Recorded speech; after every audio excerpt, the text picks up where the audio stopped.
Hey everyone, it's Defense Mechanism. It's been a while since I made a kick tutorial video, so I thought in this one I would just make every LSDJ kick that I can think of. Let's just go ahead and get into it. So I'm using LSDJ 940, which was released a little while ago, and it actually does have something that is relevant to this topic. The first and I think most obvious kick is the WaveKit sample kick. So it's just playing samples. I actually hit up Synexo and I said, yo, what are your favorite kicks? And they sent me a bunch of these, so I just threw them in this. I'll go ahead and leave the LSDJ project file in the description so that you can grab this kit, and also you've got all of the other kicks that I'm gonna demo in this. But yeah, if you just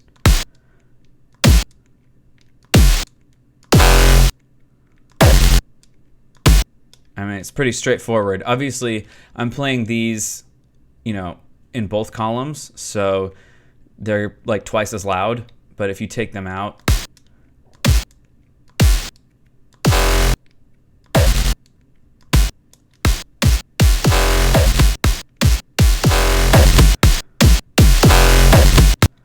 so that's just this kit. Obviously, the easiest one. LSDJ comes with a bunch of drum kits installed by default, like 606, 808, 909, and so on. So probably the simplest route for anybody who wants a kick, go ahead and use one of the samples, which is great. That's super easy and very straightforward. Next, we'll take a look at the Wave synth, and this is going to be the most similar to the kick that I've talked about in previous versions. So take a listen. This is what it sounds like.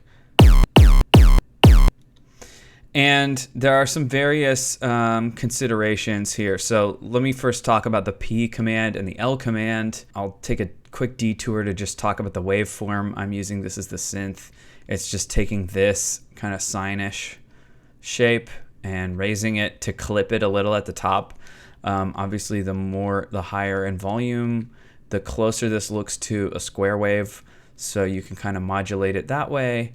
You can also modulate it using the cutoff and the Q. So if you put this right at 10 and then boost this Q, it's essentially the same thing, although it's like a very dramatic shift. So you can get some, you can really make it look like a square this way.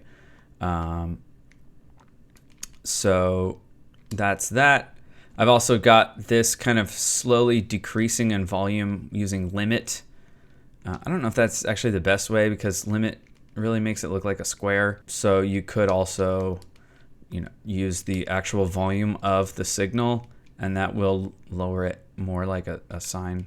And we can hear what that sounds like. But right now, this looks a lot like a sine wave actually. So right now it's just playing this first wave. So you can actually use, if we change the speed and the length, put the length all the way through.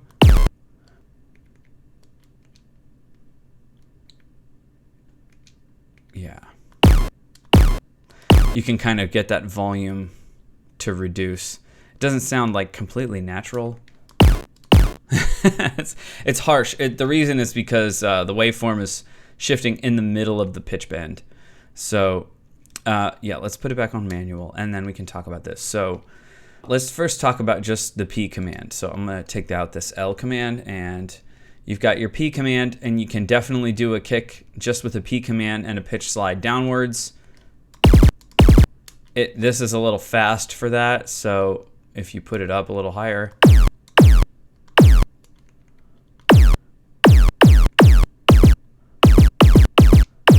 so you can put it at a place, or you could even move this kill command earlier, and that would allow you to get more of a downward pitch, before the pitch wraps around.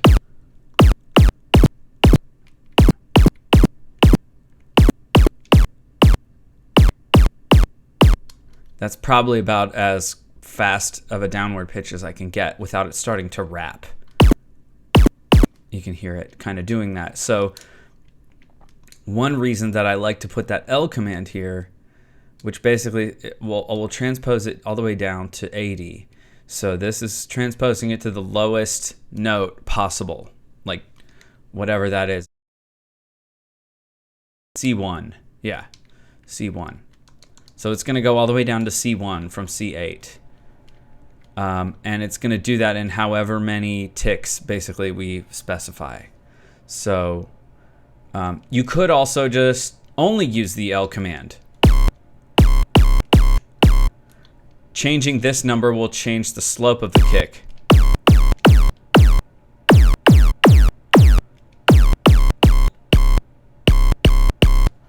Also, I should mention this, the pitch is in drum mode.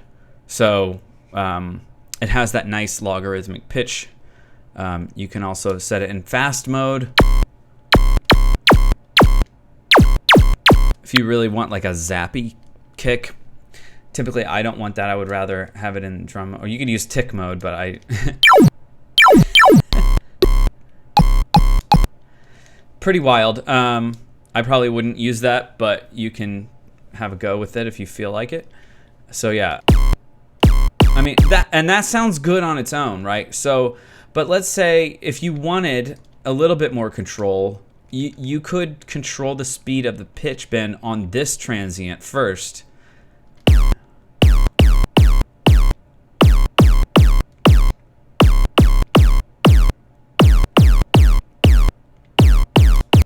It just gives a little more control. But if you don't feel like messing with that, you know, feel free to just use one or the other. It doesn't really make a difference. I think that's probably all I wanted to say about using the P and L command. So let's see what's next.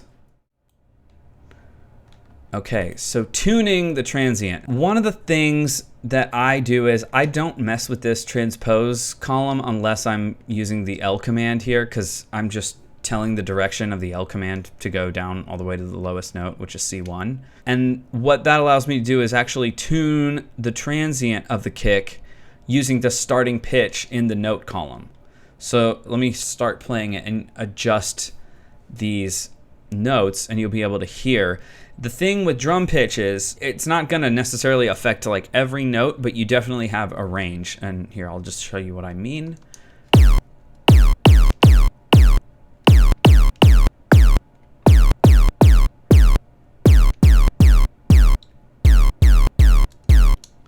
So by increasing the octave, and it makes a bigger difference if you have a slower pitch shift as well.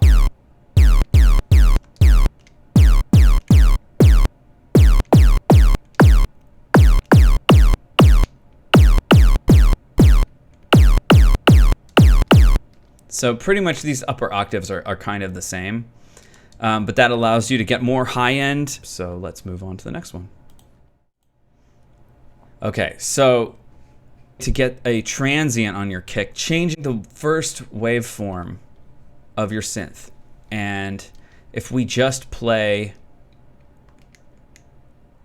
this frame, and if we turn off this table, you'll be able to hear.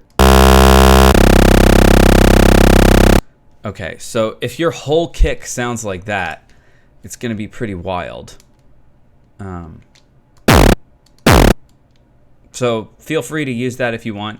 There are a couple of different ways you can do this. One is you can throw an F command here on the first tick, and that will switch from this frame to this frame. If I copy this frame first, I want to retain this, but I want to change the synth setting. So like if we lowered the volume to like something a lot lower, and then I paste back in my initial frame, you know, you could use the F command to switch to one of these lower volume waves. So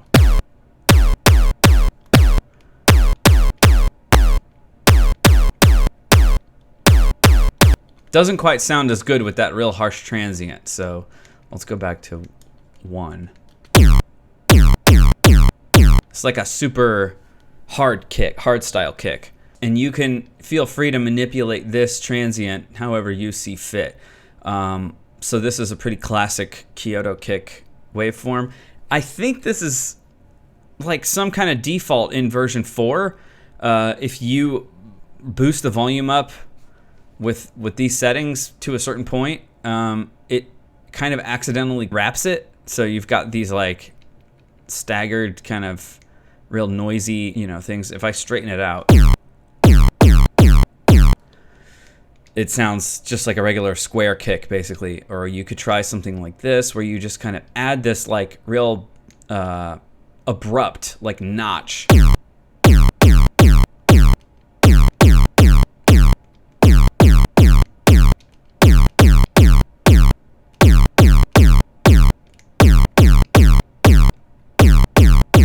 So there's that kind of a thing. The other way that you can do it is by using resync, or, you know, you could use one of these other modes too, but resync will have kind of the same effect as this F command. Putting it at length 1 and loop position 1 is actually more like putting this here, F0F. It's going to skip to the very last waveframe in your synth, which is going to be this one. So I don't really care about overriding these, so I'm just gonna put this back up to like 40. So it'll play this wave, and then I can come back in here, add in this transient again. I'll just kind of make one up. I don't really care what it looks like.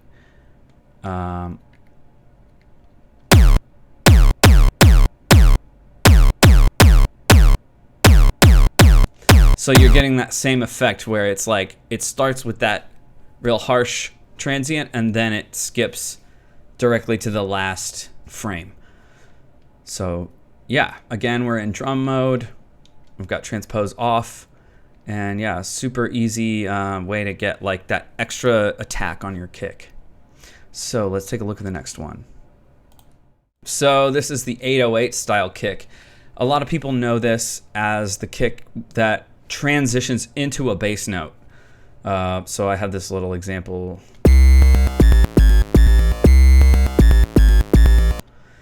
So all I'm really doing here is I've got my pitch on fast.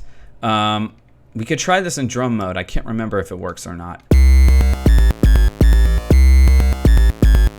It does. It's kind of whatever you prefer. For this waveform, I'm pretty much using a slightly clipped sort of sine waveform, and then it's decreasing in volume as well, and that's what I'm using the F commands for in the phrase. So this is one way to do it. In this table, I'm actually using this transpose to just go down 1, 2, 3 octaves, and then I've got this L command. This is going to go down to C2, right? This is going to go down to A1, G sharp 1, A1. And then I'm kind of using these F commands as a way to decrease the volume, but you could take them out. Or you could use E commands here as well, but I kind of like the way that this offers a little more control over the volume. So this is definitely one way, and it's valid, and it's pretty easy. I'm gonna offer another way as well, which is basically to combine the kind of standard wave kick and an 808 bass instrument, and that way you'll have separate control over the kick and the bass. And you can also set this to a certain speed and length, and additionally you can use the W command to actually control how quickly or slowly the synth like decays.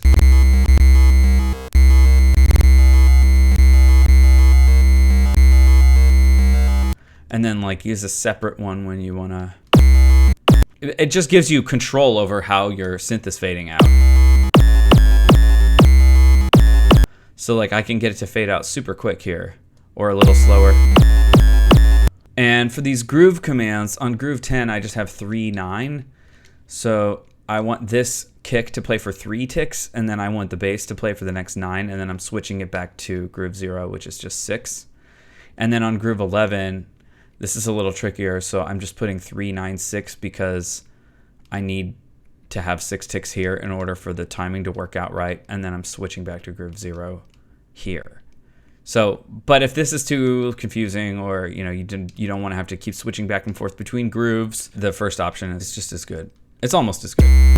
And you can combine these too, so like you could go ahead and throw this here and just use a separate bass.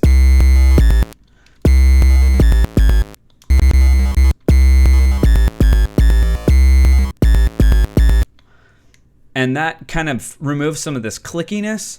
It's kind of up to your taste how much of these clicks you prefer, because a lot of times when everything is kind of mixed in together with the pulses and the noise and like panning and all kinds of other stuff, like these clicks are kind of superfluous. They don't really catch your ear as much. So there's a couple of different ways to do it. I sort of prefer this way because I have more control, but you know, there might be a case where I just feel like actually I'd rather, you know, the other thing is that like this kick, it's just, it can be a lot punchier, or you can really have more control over it, as opposed to just working with this. You don't really have a whole lot of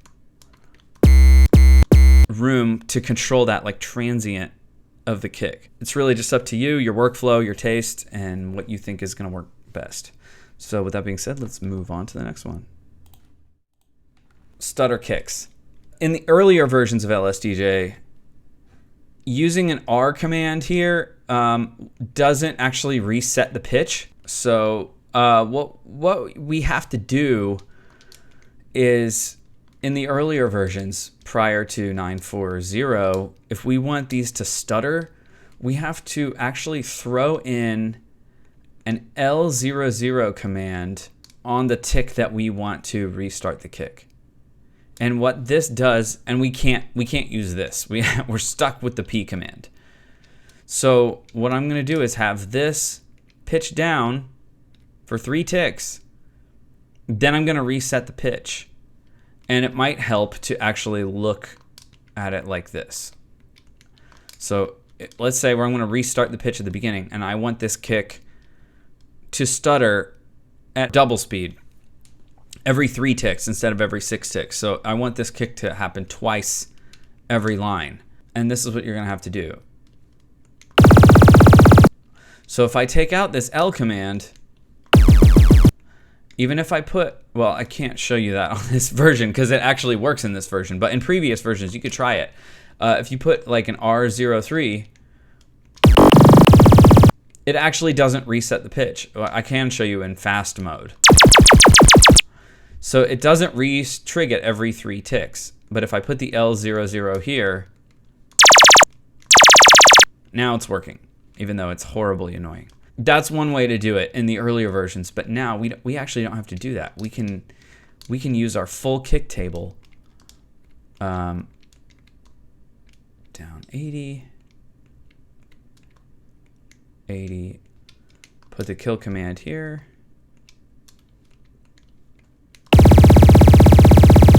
Boom. Stutter kick. Instant stutter kick. But if you're not using this version, you don't want to update, you can use the other route by putting L00 in the table. So that means that like anytime you want to do that, you have to add an A command, put in a new, you know, your stutter kick table, basically. Since, yeah, that's how it works. So I wanted to cover that, and let's take a look at the next one. Okay, so now we're going to get into the pulse channels. This is probably arguably the simplest and also the most efficient. It takes like no CPU whatsoever because we are using this pulse hardware sweep to sweep the pulse channel 1. It doesn't work in pulse channel 2 all the way down. The nice thing about this is that the pulse channels have these cool software envelopes that are really smooth. So there are actually some advantages to this. I really like this for like toms, maybe not necessarily for kicks, but for toms I really like it, but here's how it sounds. And if we try to tune this,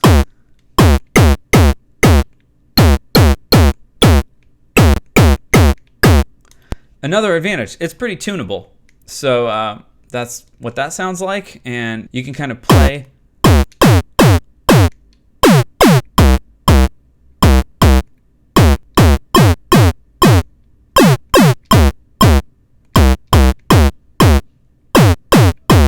Play with the sweep values, you know, see what works the best for you. I think I just kind of landed on 64. So yeah, that's that. Pretty simple, pretty straightforward. Not much to it. So let's move on to the next one.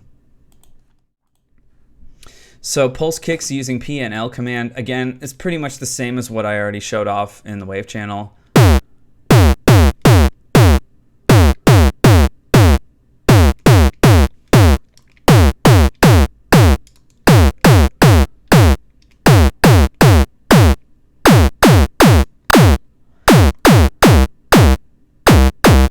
because the pulse only goes down to C2, it doesn't quite have that real low impact that the wave channel does. Using drum pitch, using a similar envelope to the previous kick, and then just combining P and L commands. Again, you could use just P, you could use just L, you can combine them. It's really up to you, but that's that one. Probably not much to it. Oh yeah, I guess I should mention I am using 50% duty cycle, aka square wave. It's kind of the beefiest duty cycle pulse, so there could be something to be said for doing like a similar trick to the Kyoto kick by doing a waveform shift.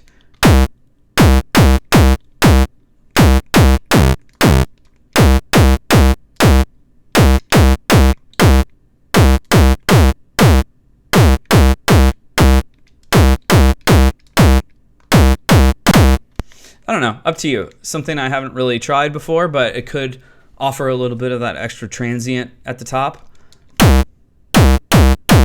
It's honestly not that bad. You start to listen to one thing over and over again and it like starts to sound good, but the context matters, right? So like the arrangement of the other parts in the song are probably a good way to inform yourself of what kind of kick will work. Additionally, like, do you need to use the wave channel for a lead sound and throw some of the percussion like the kick off to the pulse or noise channel? Like, these are good arranging techniques to have because you may end up having to use it, and there's nothing wrong with that. I do think that the wave kick really kind of offers the best sound, but it's not always possible if you're trying to like pull off something different or experimental. It's kind of cool to know that you can access some of these sounds in the pulses too. So let's take a look at the next one. Pulse stutter kicks. So pretty much same deal that I had covered previously in the wave channel. I'm using this L command. Big difference to note here is that this follows the envelope. So it will cut off the stutter where the envelope cuts off. So if you want it to go longer, and then you could obviously cut it with a K command. You can also cut it with this length, this hardware length.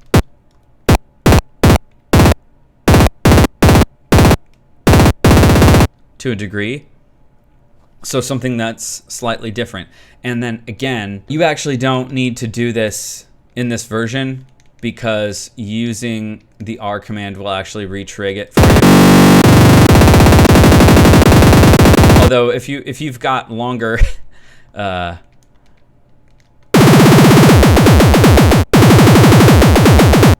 where the P command wraps around, it's always going to do that unless you're using the L command. So that's kind of why I like to do that with the L command here, because it never wraps. I'm not talking about the 0 L command, I'm talking about the 80 L command. So like, we're just putting a regular kick table back on here and doing the stutter.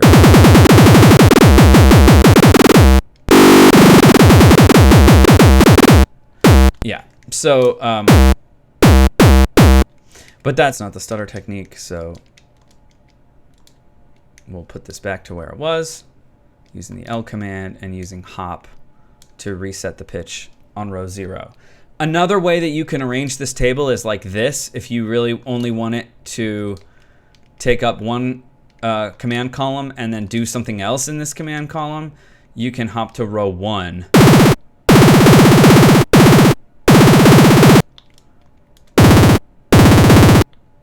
So yeah, that's a way where you can just arrange it slightly differently and have it sort of take up less room. But I arranged it the other way because it's easier to see what's going on. All right, let's take a look at the next one. Okay, the R80 Gabber kick. This is like the game changer of the pulse channel kicks. So I'm gonna go back here. Let's go ahead and clone this and call this PK Gab. Okay, everything's the same. Gonna make it clone this table, and all I'm gonna do is put the command R80 here. And what this does, can we get a tooltip? R8x equals resync. and then R8F equals resync off. So what this is going to do, I'll play this without the R80 first again, and then I'll add it in, and you can hear the change.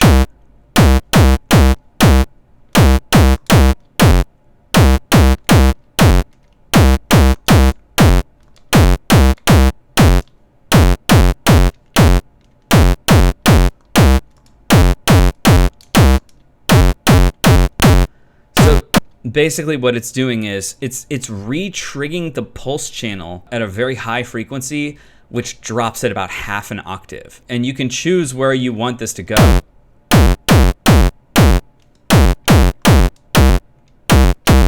Depending on how fast your kick pitches all the way down. So that's like a pretty hardcore gabber kick. I mean, you start combining this with the resyncs, especially, you know, you need this on tick 3 really if you want this to. Then you can really start going down. Right. So, okay. So that's a really important technique in my arsenal for pulse kicks, because it just allows you to get that much deeper, get a little bit more range out of the pulse channel. Not quite down to C1, but you're around like maybe F sharp 1 or something like that. So pretty cool and definitely worth throwing in there. All right, let's hop on to the next one.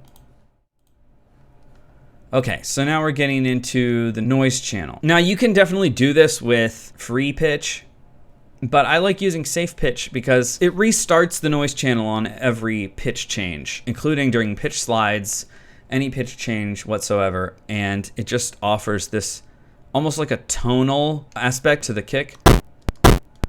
So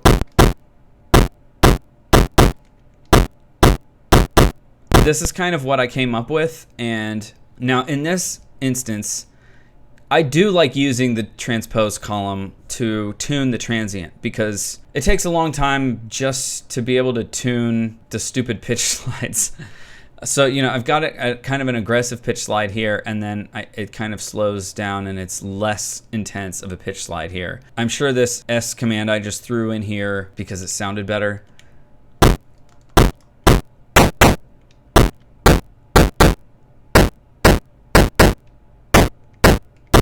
But you can, So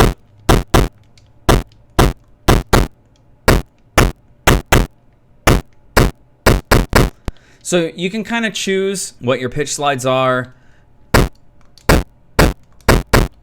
I kind of like having it hit that real low noise at the bottom.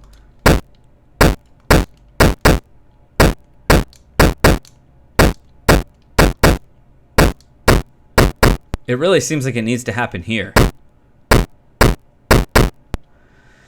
So it's kind of okay. It gets down there. I also like this kind of envelope, and you can definitely like make this more aggressive, make this a little.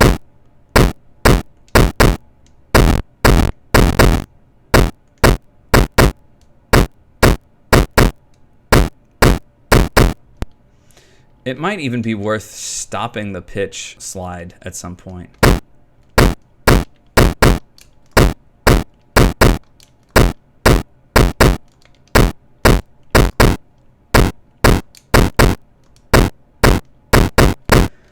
I just think that you can spend so much time tweaking this, and I feel like that the end result doesn't necessarily justify that amount of tweaking. So anything that's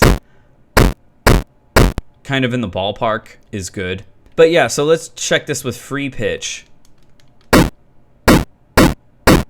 It just completely loses its impact. It really doesn't sound as good, in my humble opinion, as it does with the safe pitch. Feel free to play around with these values, like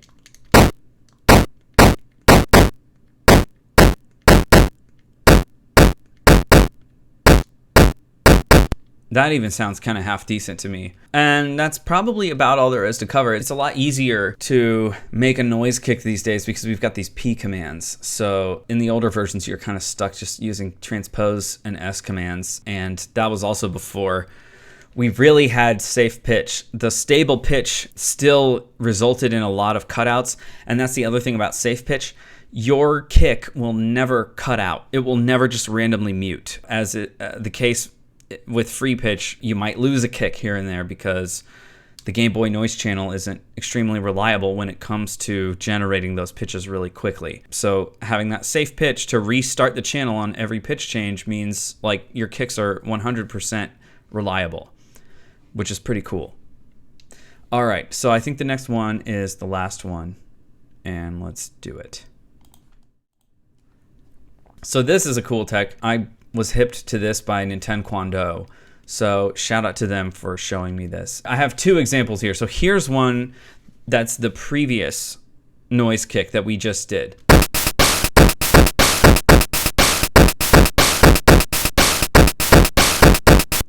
So actually, it sounds good now. It sounds good to me in context. It sounds like, oh yeah, that's a kick. So now I'll show you the noise kick with the fake hi-hat. So it's kind of allows you to squeeze an extra thing in there. So all I did was add in this transpose on tick 3. You could even try to put it here.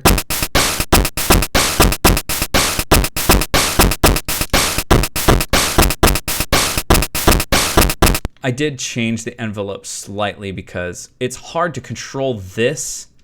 You know, you could also use the volume column because it's like, it is kind of an aggressive hat because we're still in the beginning of the transient, you know, of the kick.